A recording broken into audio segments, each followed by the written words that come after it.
What's going on, guys? Oh my, Godzilla back here with a very exciting Godzilla figure review. Guys, today from HIYA Toys and the movie Kong Skull Island, we have their SkullDevil action figure in their Exquisite basic line. This guy is definitely awesome. A lot of great things about him, and I can't wait to take a better look. So let's jump right in.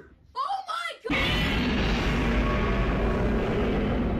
So guys, I just wanted to give you a quick peek at the packaging first. We got the, obviously, pictures of the figure here, Kong Skull Island, SkullDevil action figure, a couple warnings. There's the top of the box. Side of the box is going to be, you know, the other half of that picture. There is a good picture of the figure on the other side of the box. And back of the box is pretty darn plain. Just one picture of the figure, and then kind of just your regular goodies. But definitely, I was kind of surprised when I opened the box to see this box, because it just looks a lot different from the HIYA packaging we have been seeing in the past. And guys, moving into the figure itself, this guy is definitely packed with awesome detail. So we'll just kind of start with some of the detail and paint and whatnot and everything and go from there, guys. But so starting with these awesome feet, great giant claw in here. I love that big, you know, the big killer claw, the raptor type. It reminds me kind of a raptor just because he's got the one that's a lot bigger. But so the detail on this is really great, and that's a nice paint. Paint is really applied very well. The claws even look like they have a couple different colors of paint on them individually, so that's great. Texture on the feet is great. You got a little bit of webbing going on the toes there. Looks awesome. They even, you know, the joints are even kind of covered well, so great job on those. And the arms of this guy are really cool looking. A lot of great texture here. I love these spikes on the elbows and how they kind of come with the arm when you bend that joint there. So definitely a lot of fun detail on this figure. Really like this, you know, I really like the elbow spike, for lack of a better term. It just looks really cool. And then the shoulder, kind of plain, but definitely still keeping up with the great texture and detail. Multiple colors of paint are used in here, from black to the kind of the greenish gray. So definitely took a lot of great time to do these hands really well. And even the bottoms are texturized and detailed, even painted. You can see there's some of that black shading in there. So they really didn't miss anything on these legs of this figure. In terms of the neck and body of this figure, a lot of amazing detail again. And the paint is done very well for a simple figure with, you know, not a ton of colors on the majority of the body. The face has some more intricate colors and whatnot. But they did a great job at just doing the detail and the paint on a figure that just doesn't have a lot going on. But it still looks really well done. I mean, you can see the amazing detail throughout the entire body. And then the paint is done really well. You know, they kind of brushed over some blacks, over, like, you know, this kind of greenish gray. A lot of cool coloring details on the body and the neck area. Guys, checking out the tail. And it's very interesting that it's a wire. So kind of throwback to some of what NECA would kind of do with their wired tails. Which is really nice because it makes me a little nervous to move it too much, but just because I don't want anything to hurt. But it makes it really posable, and you can even do cool stuff like you can wrap it around a figure if you wanted to, and, you know, make him look like he's really, you know, fighting something. And then the back of the tail, probably the most, you know, boring, kind of, for lack of a better word, part of the figure is kind of the tail.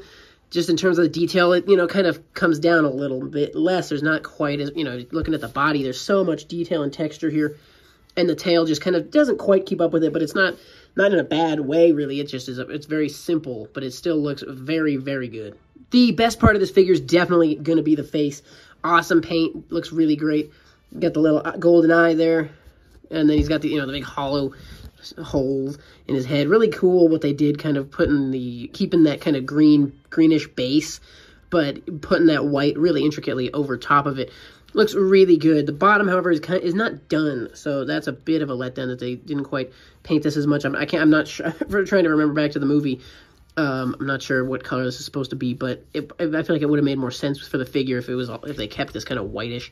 And then moving into the mouth, guys, it's really cool. The mouth is actually kind of like on a, I don't even know what the word for it is, but it's on something where it moves like this. Really cool. And they actually have, you know, this little membrane-y, whatever you call it, is actually like a rubbery material, so it moves kind of just with the figure, as well as the tongue. It's also kind of that rubbery material, so you can get a lot of movement out of it. And then the teeth are done so well. Everything about the inside of this figure's mouth is done so well. Just from the inside of the mouth, the top of the mouth is done really well. Tons of detail in there, really intricately done on that front. The teeth look great. Definitely did a good job with the whites and the kind of just the reds mixed in there. And the tongue is detailed really well. Even if you peel back the tongue, underneath the tongue is done well. The bottom of the tongue looks fine. So they definitely went above and beyond for the mouth of this figure. It looks really pretty cool. One downside is, for posability, he doesn't really want to pose with, you know, because this membrane thing kind of pulls his mouth shut to an extent, so he doesn't want to pose with his mouth open, which is kind of a, you know, fully open, which is a little bit disappointing, but you can still get it, you know, pose him good enough to display the mouth. Guys, articulation-wise with this figure, starting from the bottom, we are going to have a joint that has a ton of movability for that wrist, and it's also can swivel 360. So great posability on the wrists and hands. Elbow's going to go from the, you know, from fully stretched to about less than, you know, a very acute angle. So you get good posability out of that. This elbow joint does not swivel though. It does swivel right above there, so you can get 360 out of that. But no swivel directly on the elbow. One thing that, you know, the design of this kaiju with his arms kind of bending backwards is, you know, it's harder to get him to pose, you know, have him, you know, if you wanted to have his arm like up on top of a kill or something, it's a little harder without having to shoot it way out to the side like this. He can't have it kind of directly in front of him just because of the way his body is kind of shaped. But it's just something I realized because I thought it'd be cool to pose him, you know, with his arm under something, but you'd have to send it out way to the side. But in terms of the rest of articulation, guys, we saw the jaw articulation, but we did not see the head articulation yet. So we do get good side to side, up and down, and you can spin at this, but it's kind of oval shaped, so you don't want to spin it too much or else you might fear of hurting the figure.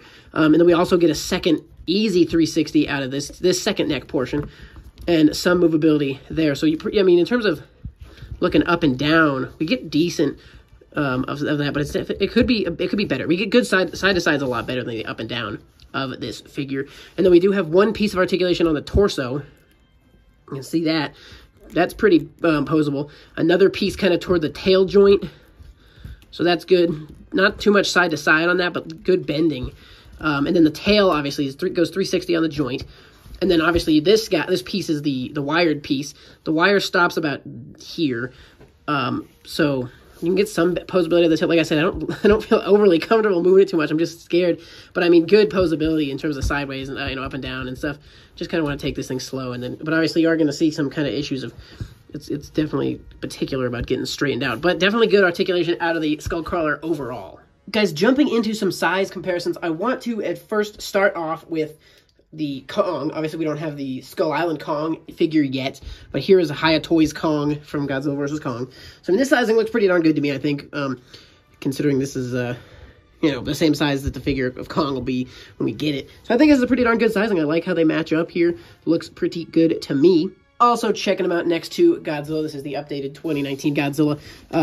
And checking out just the tails, and how those tails kind of line up. They're pretty similar in length. Skullcrawler is actually going to be a bit longer, but fairly similar in length to these two figures. Just a couple more size comparisons. Wanted to show him off next to the Bandai Movie Monster Series Kong. This is obviously from the DVD set they did for Godzilla vs. Kong. So it's going to be fairly similar considering these two Kongs stand pretty similar in height to one another. Almost exactly the same height, actually. And also just swapping Kong out really quick for Godzilla, just so you can see that if you're curious how he stands up next to a typical size Movie Monster Series Godzilla. Couple of quick Playmates size comparisons. This is the new Godzilla Evolved. There's how he's going to stand up against them. All these figures are pretty darn similar in size anyways, so they're all going to match up to him fairly similarly. Swapping Godzilla out for the Kong with the Beast Glove. Again, pretty similar sizing like we've had with all the other figures. And the last one I wanted to check out is the Skullcrawler from Playmates from Godzilla vs. Kong. So obviously just checking it out. Obviously, you know, the Playmates toys are not at all on the level of HIYA. But I just wanted to kind of show you the two side by side so you could really see just how freaking good this HIYA figure is. It's a very good figure. So guys, this has been the HIYA Toys Kong Skull Island Skullcrawler. Definitely a fan of this figure. I can't wait till we get the Kong from Skull Island to pair with it. Going to be awesome. But guys, typical stuff with the HIYA Toys. I always get mine either directly from HIYA or from INS Hobby. They ship it way early. They ship everything fast, and it arrives really early. So if you want these figures quicker and for cheaper, actually, go right to HIYA Toys or right to INS Hobby. Really good places to order these figures from, as opposed to, you know, using Big Bad Toy Store or something like that. Definitely avoid them for the HIYA products, I would say, unless you don't mind waiting. But I like picking up these guys from INS Hobby. That's where this guy came from. So that's how I go about ordering the toys that come out from HIYA. But guys, just kind of final thoughts here. This figure is definitely awesome. HIYA continues to just knock it out of the park. Amazing job from them. They are super good. They just seem like they can do no wrong. Knock on wood, obviously.